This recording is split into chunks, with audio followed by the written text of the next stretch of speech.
Hello guys! Ngayon magagawa po tayo ng tie-dye para sa MAPEH. Ito po ang mga kailangan natin. Kailangan po natin ng white shirt,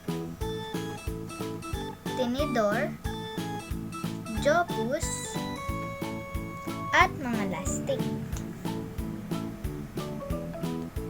Tara, simulan na po natin! Ang gagawin po natin ay spiral. Ganito po magpaikot. Gagamitin po natin ang tinidor.